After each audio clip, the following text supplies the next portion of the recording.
সকাল বন্ধুরা, আশা করি তোমরা সবাই খুব ভালো আছো। নতুন আরও একটি ব্লগে তোমাদের সবাইকে অনেক অনেক স্বাগত। আবার একটা নতুন দিন, নতুন সকালকে সঙ্গে নিয়ে হাজির হলাম বন্ধু তোমাদের সামনে। তো দেখো, এই যে একেবারে ঘরের সামনেই নারকেল গাছ, আর একেবারে সকাল সকাল নারকেলটা পড়েও গেল। ঘুম থেকে উঠে একটু বসেছি, হঠাৎ করে শব্দ হলো, বাইরে বেরিয়ে দেখি নারকেল পড়ে রয়েছে। তো আজকে সকালে দরজা খুলেই প্রথম হাতে ফল পেলাম। জানি না সারাটা দিন কিভাবে কাটবে, আশা করি ভালো কাটবে। তো হাতে ফল পেয়ে দিনটা শুরু করা মানেই অবশ্যই দিনটা ভালো কাটবে। তো চলো বন্ধুরা, সঙ্গে থাকো, সারাদিন কি করছি না করছি তোমাদের সঙ্গে শেয়ার করতে থাকছি। আশা করি তোমাদের ব্লগটা ভালো লাগবে। নারকেলটা কুড়িয়ে রেখে দিয়েই প্রতিদিনের মতো রাস্তাতে একটু ঘোরাঘুরি করছিলাম। তারপরে সেই যে কাজে লেগে গেছি, আর এখন বাজে ঘড়িতে সকাল 6টা। তো এখন থেকেই টুকটুক করে কাজগুলো করতে থাকি, কারণ আবার জল চলে আসবে, টাইমের জল ধরতে হবে। আর জল ধরার পরই আজকে একটা বড় কাজ রয়েছে, ধানগুলোকে রোদে দেব। কারণ ধান কুটিয়ে চাল করে আনতে হবে। বুঝতেই পারছো, বর্ষাকাল তো এসেই গেছে, শুধু টানা বৃষ্টি শুরু হওয়ার অপেক্ষা। আর এখন যেটুকু করে রোদ হচ্ছে, এই রোদের মধ্যেই ধানটাকে দিয়ে একটু গরম করে কুটিয়ে আনতে হবে। আর যদি এইটা দেরি হয়ে যায়, তখন তো প্রায় টানা বৃষ্টি হবে, আর আমাদের সামনের যে মাঠটা দেখছো, ওই মাঠটা কিন্তু পুরো জলে ভর্তি হয়ে যাবে। আমাদের যেহেতু ঘরের সামনে কোনো খোলা বাইর নেই বা ছাদ নেই, তার জন্য ধান রোদে দেওয়ার খুবই কষ্ট। ধান চাল এইসব রোদে দেওয়ার কষ্ট। এই মাঠটা রয়েছে বলে আমরা ধান চাল একটু শুকোতে পারি। তো মাঠটা যদি জলে ভরে যায়, তখন তো আরও বড় সমস্যায় পড়ে যাব, ধানগুলো পড়েই থাকবে। তার জন্য মা বাড়িতে নেই, তবুও বর আর আমি মিলে ধানটাকে রোদে দেব। এদিকে দেখো, তোমাদের সঙ্গে কথা বলতে বলতেই জলও চলে এসছে, আর আমি জল ধরা শুরুও করে দিয়েছি। আর দেখো, সকাল থেকে রোদটাও খুব সুন্দর উঠেছে, কিন্তু কি মাঝে মধ্যে একবার করে মেঘলাও হয়ে যাচ্ছে। কি জানি কি হবে, তবুও সাহস করে দিতে হবে রোদে।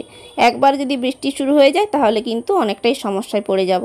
তো আমি বরকে বললাম যে দুজন মিলে ধরে বস্তাগুলো নিয়ে যাব, কিন্তু বর বলছে না, পারবে না তুমি, আমি নিয়ে চলে যাচ্ছি। আসলে কি বলো তো, মা তো বাড়িতে নেই, এই রকম ধান রোদে দিয়ে কুটিয়ে আনার এক্সপিরিয়েন্স তো আমাদের নেই। তার জন্য কিন্তু একটু ভয় লাগছে। আবার একবার ভাবছি যে না, ভয় লাগলে হবে না, শিখতে হবে সব জিনিস, দেখা যাক না পারি কিনা। তো মাকে ফোন করে জেনে নিয়েছি কিভাবে কি ধানটা রোদে দিয়ে কখন কি উল্টাতে হয়, কি করতে হয়। তো দেখি, চেষ্টা করি কেমন কি চাল হয়, তোমাদেরকে অবশ্যই দেখাবো। যদিও আজকের ব্লগে দেখতে পাবে না, তবে আগামীকালের ব্লগে অবশ্যই দেখতে পাবে।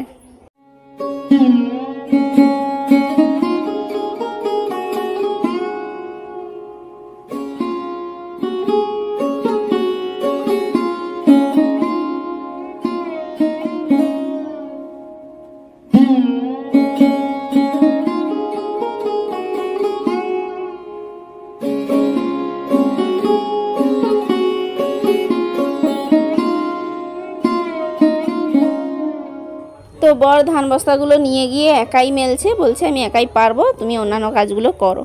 তো তার জন্য এসে এই যে আমি আবার সেই বাসি কাজগুলো যেগুলো বাকি ছিল পরপর করছি। ঝাঁট ফাঁট দিয়ে এই যে বাসনগুলো ধুয়ে আনলাম, কালকের বাসি বাসন। মা বলেছে যে ধানটাকে একটু পাতলা করে পেপারের মধ্যে মেলতে হবে। দেখা যাক ও কীরকম মেলে, না হলে আমি গিয়ে একটু হাত বুলিয়ে দেবো।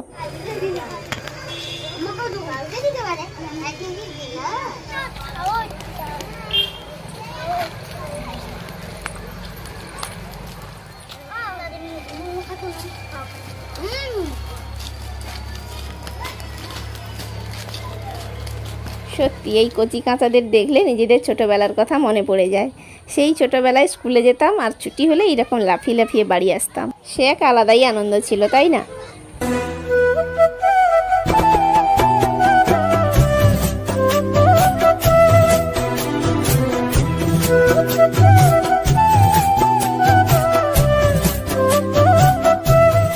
তো এরই মধ্যে আমার স্নানটাও হয়ে গেছে, পুজো দিতে উঠবো। বর বলল চলো ধানটাকে উল্টে দিয়ে আসি। আসলে ধানটা উল্টানোর একটা সঠিক টাইম আছে, তো ঠিকঠাক টাইম মতো ধানটা যদি না উল্টে দেওয়া হয়, তাহলে কিন্তু ধানের এক পিঠ বেশি রোদ পেয়ে যাবে, আবার এক পিঠ কম রোদ পাবে। তার ফলে কি চালটা কেটে যেতে পারে ধানটা কুটানোর সময়। আর মাঝে মাঝে এমন রোদ উঠছে, আমি তো ছাতা নিয়েই নেমেছি। দেখো, ছাতা নিয়ে নামতে আবার মেঘলা হয়ে গেছে। যাই হোক, ভালোই হলো, ছাতাটাকে এক সাইডে রেখে কাজটা করতে পারছি। আর সত্যি সত্যি এরকম উল্টানোর সময় ছাতা হাতে নিয়ে কাজ করা যায় না। স্নানের আগে বরকে বললাম যে চলো ধানটা উল্টে দিয়ে আসি। বর বলল যে না, আরও আধা ঘন্টা হোক, তারপর যাব। যাই হোক, ততক্ষণ আমার স্নানটাও হয়ে গেছে। আর এখন তো আমি ধানে ওঠা মানে পুরো গুঁড়ো হয়ে যাবে, আর পুজো টুজো করবো, রান্না বান্না রয়েছে। বর বলল যে তুমি শুধু উল্টে দেওয়ায় একটু হেল্প করে দাও, তারপর আমি মেলে দেব। আর এই ঘাস ভর্তি মাঠে ধান আর চাল শুকনো করতে যতটা সময় লাগে, পরিষ্কার সুন্দর মাঠে কিন্তু সময়টা খুবই কম লাগে। তার জন্য ধানটা যখন শুকানো হয়েছিল তখন কিন্তু খুব ভালোভাবে মা উল্টে পাল্টে শুকিয়ে রেখেছে। এখন শুধুমাত্র ধানটা কুটাতে যাওয়ার জন্য আগে একটু গরম করে নিতে হয়, ওটাই করছি আমরা।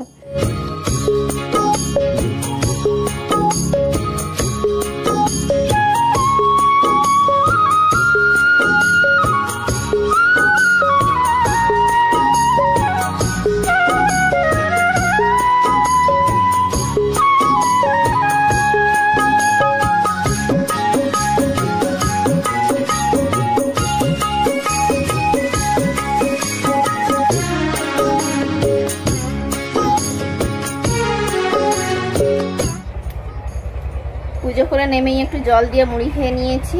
এখন বাজে প্রায় এই দেখো 12টা বেজে গেছে। রান্না করব, অনেকটাই বেলা হয়েছে। এর মাঝে আবার একবার ধানে পা বুলাতে যাব। আর বর এইদিকে দেখো পড়াশোনা করছে। এই কি পড়াশোনা করছো নাকি? একটা ব্যানার লিখছি। ব্যানার লিখছো? হ্যাঁ, একটা ব্যানার লিখছি।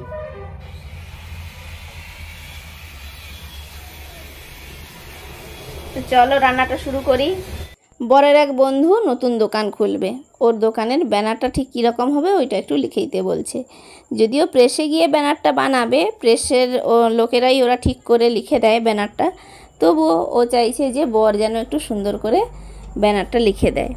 যেহেতু আমি পুজো করার সময় চুলগুলোকে একটা ছোট ক্লিপ দিয়ে ছেড়ে রাখি, তার জন্য কিন্তু পুজো করতে করতেই চুলগুলো আমার অর্ধেক শুকিয়ে যায়, যার ফলে এই রান্না করতে যাওয়ার সময়কে আমি চুলটাকে বেঁধে আবার রান্না করতে পারি। অনেকের কাছেই শুনেছি যে ভেজা চুল বেঁধে রাখলে নাকি চুলের গোড়াগুলো নষ্ট হয়ে যায়, আর আমার তো চুলের অনেক সমস্যা, তার জন্য আমি সবসময় এই নিয়মটাই ফলো করি। আজকে কি কি বাজার এনেছে দেখিয়ে দিই। সর্বপ্রথম দই দেখে কিছু বুঝতে পারছো? দই এনেছে, গরম মশলা, আদা রসুন আর পেঁয়াজ। এখন বাজে প্রায় 12টা 15। এই যে মাংসটা ধুতে বসে গেছি। আসলে আগে ভাতটা বসিয়ে দিতে পারতাম, কিন্তু মাংসটা মাখিয়ে যেহেতু রাখতে হয় একটু সময়, তার জন্য আগে মাংসটা ধুয়ে সব কিছু মাখিয়ে রেখে দেবো, তারপর ভাতটা বসাবো।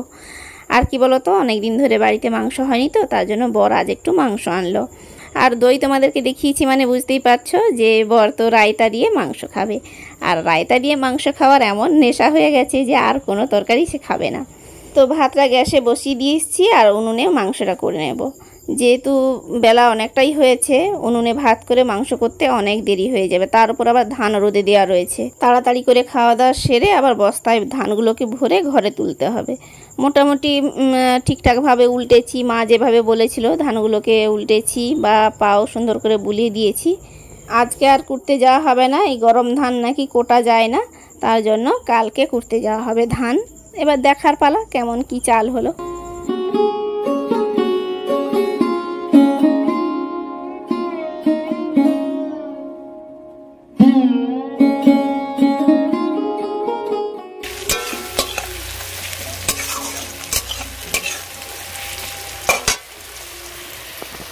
এদিকে তরকারি তুলবো, আর মেঘ কিরকম উঠেছে দেখো, কালো হয়ে মেঘ উঠেছে।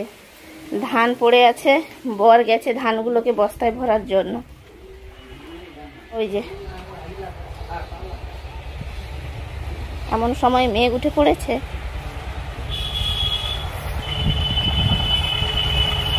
পারবে একা? নামি যাব, করবে?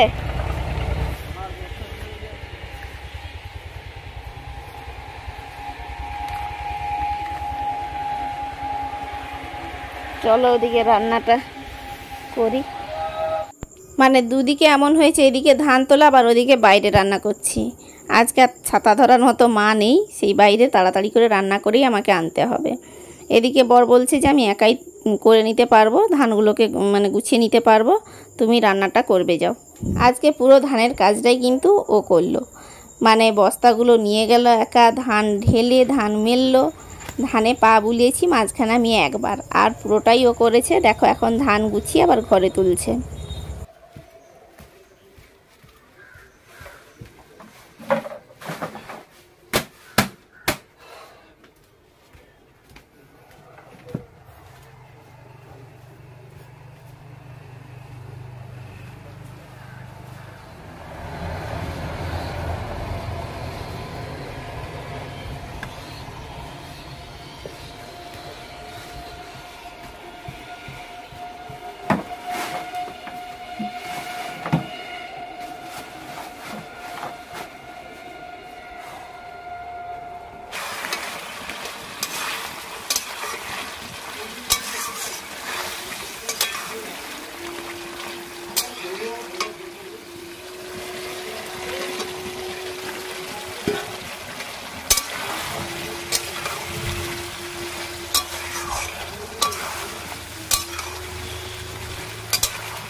আজকে যে কি তাড়াহুড়ো করে রান্না করছি সে আমি বলে বোঝাতে পারবো না। ওদিকে বর একা ধানের কাজ করছে আর এদিকে আমি রান্না করছি, তা আবার বৃষ্টি আসছে। এর আগে তোমাদেরকে তো দেখিয়েইছি যে বাইরের উনুনে রান্না করলে বৃষ্টি আসলে কতটা সমস্যা হয়।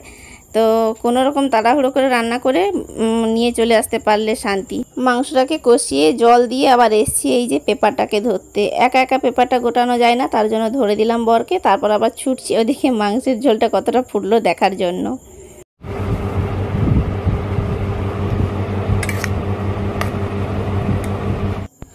তো এই যে তাড়াহুড়ো করে আজকে এইরকমই রান্না করেছি। দেখো কালারটা কেমন কি হয়েছে। মোটামুটি আজকে হালকা পাতলার উপরই রান্না করেছি, খুব একটা রিচ করিনি যেহেতু এত গরম আর রোদে রোদে কাজ করেছে, তার জন্য হালকা পাতলার উপরই রান্না করেছি। তো বরকে প্রথমেই মুরগির পাটা দিলাম। আর তোমাদেরকে একটা কথা বলি, এবছর তো বলেইছি যে আমরা প্রথম ধান চাষ করছি, মানে ফার্স্ট এক্সপিরিয়েন্স। তো প্রথম ধান চাষ করে বাড়িতে ধান তুলেছি, তারপর ধান সেদ্ধ করে এই যে ধান কুটিয়ে চাল আনার অপেক্ষা। তো এতগুলো ধাপ পেরিয়ে আসতে কিন্তু অনেকটাই কষ্ট হয়েছে, তবে এবার অপেক্ষার অবসান হতে চলেছে। অপেক্ষার অবসান মানে হাঁড়িতে নতুন চাল উঠতে চলেছে। আর এইমাত্র বর বাজার থেকে এসেই বলছিল যে আলু 32 টাকা কেজি। তো আলুর কেমন দাম বুঝতে পেরেছো, আর কিছু খেতে হবে না। যাই হোক, কী কী বাজার এনেছে তোমাদেরকে একটু দেখিয়ে দিই।